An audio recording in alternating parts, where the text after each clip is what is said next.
Shalom, salam sejahtera bagi kita semua Bapak Ibu yang Tuhan kasihi. Salam baik, Tuhan senantiasa memberkati kehidupan kita dimanapun kita berada. Pada saat ini kita akan mendengarkan sabda Tuhan. Namun kita terlebih dahulu menyatukan hati di hadapan Tuhan, kita bersatu dalam doa. Bapa yang baik, Bapa yang bertata dalam kerajaan sorga, kami senantiasa mengucap syukur kepadamu atas segala kebaikan Tuhan dalam hidup kami. Pada saat ini ya Bapa, kami akan mendengarkan sabdamu, urapi kami, supaya kami mengerti sabda Tuhan. Dalam nama Yesus kami berdoa. Amin. Bapak Ibu yang Tuhan kasihi, adapun kebenaran firman Tuhan yang akan kita dengarkan pada saat ini, tertulis dalam kitab 1 Tesalonika, pasal 3 ayat 9 sampai dengan ayat yang ke-13. Inilah firman Tuhan, kita baca secara bersama-sama.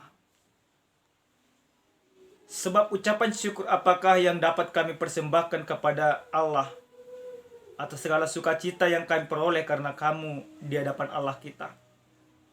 Siang malam kami berdoa sungguh-sungguh supaya kita bertemu muka dengan muka dan menambahkan apa yang masih kurang pada imanmu. Kiranya Dia Allah dan Bapa kita dan Yesus Tuhan kita membukakan kami jalan kepadamu. Dan kiranya Tuhan menjadikan kami bertambah-tambah dan berkelimpahan dalam kasih seorang terhadap yang lain dan terhadap semua orang, sama seperti kami juga mengasihi kamu. Kiranya Dia menguatkan hatimu supaya tak bercacat dan kudus di hadapan Allah dan Bapa kita pada waktu kedatangan Yesus Tuhan kita dengan semua orang kudusnya. Sampai di sana pembacaan kebenaran firman Tuhan. Bapak Ibu yang Tuhan kasihi dalam Kristus Yesus, ketika Presiden Barack Obama memerintah 2 periode di Amerika Serikat, dia 2 kali mengunjungi Indonesia. Pada tahun 2010 ketika SBY memerintah, dan tahun 2014 ketika Jokowi memerintah. Di dalam kunjungan yang dilakukan ke negara Indonesia, banyak persiapan yang dilakukan oleh negara kita. Mulai dari pensterilan bandara sampai kepada setiap tempat-tempat yang harus dia kunjungi disterilkan, dibersihkan. Supaya apa? Supaya jangan ada gangguan yang mencelakakan. Ternyata hal tersebut tidak hanya berlaku kepada SBY atau kepada Obama, atau juga bukan hanya berlaku kepada Jokowi, tetapi kepada setiap petinggi yang datang ke negara kita atau petinggi yang datang ke daerah, selalu dibuat sebuah persiapan yang begitu luar biasa. Bapak Ibu yang Tuhan kasihi dalam Kristus Yesus, dalam kebenaran firman Tuhan yang sampai kepada kita pada saat ini, bagaimana Paulus sekalipun dia di dalam penjara, namun dia merasakan sukacita yang begitu luar biasa. Sukacita yang dia rasakan bukan karena dia terlepas dari penjara, bukan juga karena ada sebuah jaminan kehidupan baginya, tetapi dia bersukacita. Dia mempermuliakan Tuhan, dia memuji-muji Tuhan oleh karena dia mendengar bagaimana keteguhan iman jemaat yang ada di Tesalonika. Jemaat Tesalonika merupakan salah satu jemaat binaan yang dibuka oleh Rasul Paulus. Jemaat itu masih sangat muda. Namun, sekalipun jemaat itu kecil dan sangat muda, dia mendengarkan bagaimana keteguhan iman mereka, bagaimana mereka hidup di dalam iman, bagaimana mereka menunjukkan iman lewat segala perbuatan yang baik. Bahkan perbuatan yang baik yang dimiliki oleh jemaat Tesalonika tidak hanya didengarkan oleh orang-orang Tesalonika, tapi sampai ke daerah Akaya. Bapak Ibu yang Tuhan kasihi, lalu mungkin kita berpikir, bagaimana mungkin jemaat yang yang kecil. Mungkin saja mereka tidak ada tantangan. Ternyata Bapak Ibu yang Tuhan kasih, jemaat Tesalonika tentu mempunyai banyak pergumulan, banyak tantangan. Apalagi kala itu kekristenan masih sangat-sangat tertekan dan tidak bebas. Namun sekalipun tekanan datang kepada mereka, sekalipun persoalan datang kepada mereka, semuanya itu tidak mengecilkan atau tidak mengkerdilkan iman mereka di dalam Tuhan. Tantangan yang ada tidak membuat iman mereka goyah. Justru tantangan itu membuat mereka senantiasa berbuat dan berbuat. Dan sampailah berita itu kepada Paulus dari anak rohaninya Timotius yang kala itu Paulus dipenjara.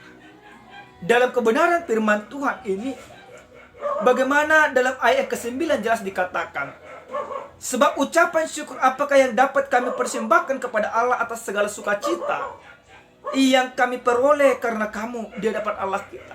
Ada sebuah ketakjuban, ada sebuah kegembiraan yang tiada tara yang dirasakan oleh Paulus oleh karena kebaikan sukacita iman yang dipertunjukkan oleh orang-orang Tesalonika.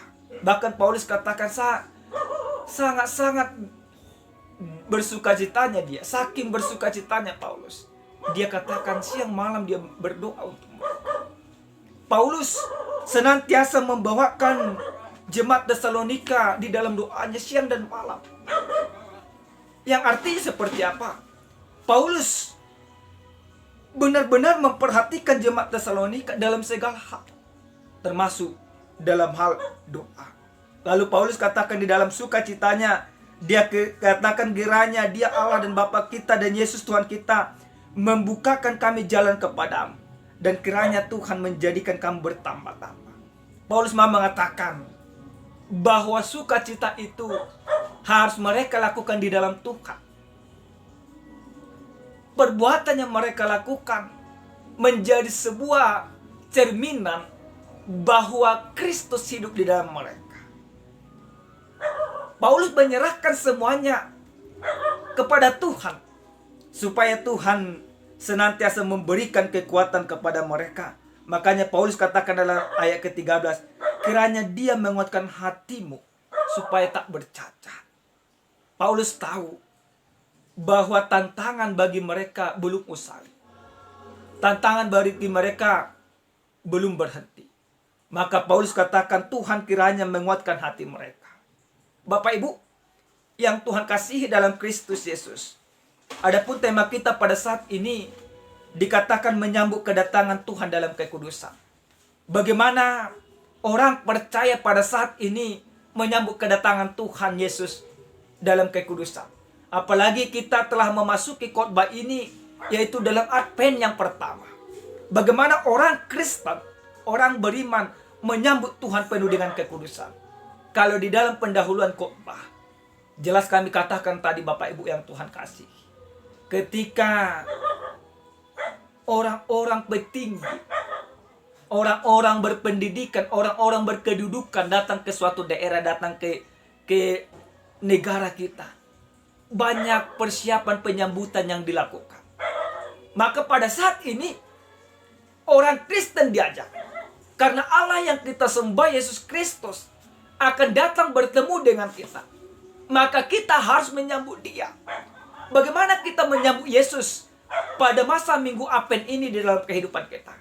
Yang pertama, jadikan dirimu penuh dengan kekudusan.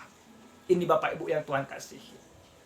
Menyambut Tuhan, kita harus mensterilkan diri kita, menguduskan diri kita. Banyak orang sekarang ini, dia menyambut Tuhan, dia tahu Tuhan akan bertemu dengannya, tapi dia tidak mempersiapkan dirinya dengan kekudusan.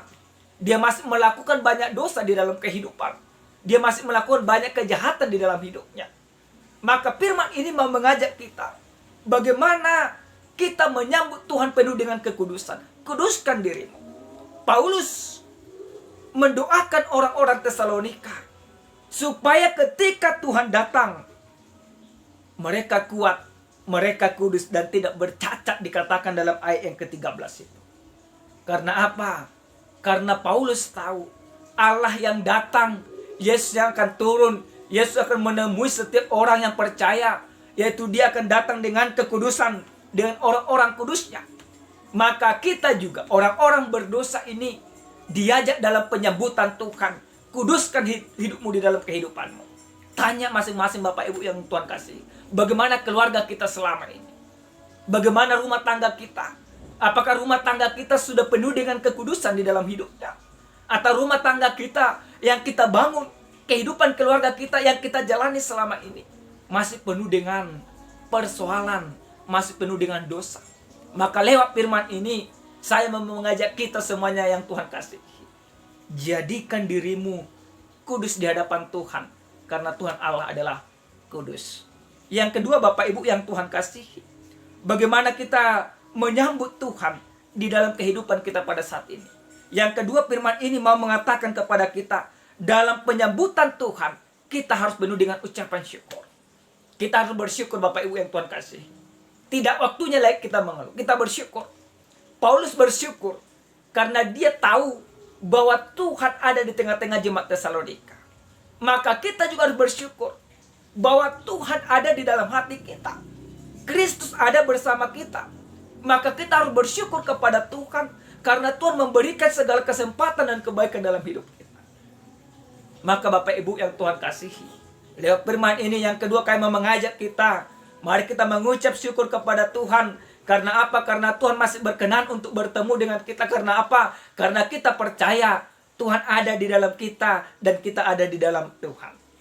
Yang ketiga Bapak Ibu yang Tuhan kasihi, apa yang harus kita lakukan dalam penyambutan Tuhan? Kita berdiri teguh di dalam iman yang benar. Bapak Ibu, kita tidak bisa pungkiri bahwa hidup kita penuh dengan persoalan, bahwa hidup kita penuh dengan tantangan. Namun, bagaimana jemaat Tesalonika? Kita harus meneladani mereka. Sekalipun banyak tantangan, mereka berdiri teguh di dalam iman yang benar. Maka kita juga harus demikian. Dalam penyambutan Tuhan, ketika Tuhan mau bertemu dengan kita, kita harus berdiri teguh di dalam kebenaran. Kita harus memperteguhkan iman kita. Jangan kita goyang apapun yang terjadi. Hasutan-hasutan yang datang, godaan-godaan yang datang, jangan membuat kita kehilangan iman kita. Sambut Tuhan itu penuh dengan iman yang benar dan keteguhan. Yang terakhir Bapak Ibu yang Tuhan kasih, ada sebuah cerita. Ada seorang gadis kecil, namanya Angel. Dia masih berusia 3 tahun. Pada saat itu, guru sekolah minggunya di dalam perayaan Natal dikatakan, anak-anak yang Tuhan kasihi, kita harus menyambut Santa Claus Tuhan kita yang akan memberikan hadiah terbaik bagi kita. Angel mengimani semuanya itu. Ketika pulang dari gereja, dia tidak mau membuka pakaiannya. Bahkan ketika dapat sore dan malam dia mandi, dia selalu memakai pakaian yang begitu baik, yang terbaik di dalam rumahnya. Orang tuanya bertanya, Angel, ini sudah malam anakku. Buka pakaianmu, pakai baju tidurmu. Apa jawaban Angel? Ma, kata guru sekolah minggu kami, Yesus akan datang membawa hadiah. Seperti Santa Claus yang bagi-bagi hadiah. Aku malu nantinya ketika Yesus datang, aku berpakaian tidak rapi. Yesus nanti minta foto sama aku. Nanti kelamaan Yesusnya menunggu. Jawaban Angel. Orang tuanya hanya tersenyum melihat anak tersebut. Dan sampai Angel tertidur dengan pakaian yang rapi.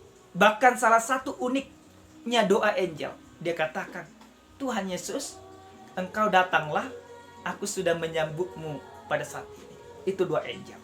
Bapak Ibu yang Tuhan kasih, bagaimana dengan kita? Apa yang boleh kita lihat dari ilustrasi ini? Angel, gadis kecil, dengan kepolosannya dia berpikir soal Tuhan Yesus. Tuhan yang mau bertemu dengannya. Dia mempersiapkan dirinya. Maka kita juga harus berpikir seperti Angel. Tuhan akan datang menemui kita. Tuhan akan datang bertemu dengan kita. Maka persiapkan dirimu supaya apa? Supaya seperti yang dikatakan Angel, jangan sampai Tuhan Yesus kecewa. Maka kita juga Bapak Ibu yang Tuhan kasihi, persiapkan dirimu, sambut Tuhanmu dengan baik, persiapkan dengan baik, dengan penuh dengan kekudusan di dalam kehidupanmu. Hilangkan semua segala dosa-dosa kemunafikan di dalam hidupmu yang selama ini engkau lakukan. Katakan di dalam hidupmu, ya Tuhan, aku menyambut Engkau di dalam hidupku. Katakan masing-masing dalam keluargamu, ya Tuhan, kami menyambut Engkau di tengah-tengah keluarga kami. Dengan cara apa? Ketika engkau mengatakan demikian, jauhkan dirimu dari segala dosa. Supaya apa? Supaya Tuhan bersukacita bertemu denganmu. Amin, kita berdoa. Terima kasih Tuhan kami, Tuhan yang maha baik. Terima kasih buat firman-Mu yang sudah kami dengarkan ya Bapa. Ajar kami supaya kami senantiasa menyambut Tuhan di dalam kehidupan kami dengan cara penuh dengan kekudusan. Terima kasih Bapa. Dalam nama Yesus kami berdoa. Amin. Shalom. Tuhan memberkati kita semua.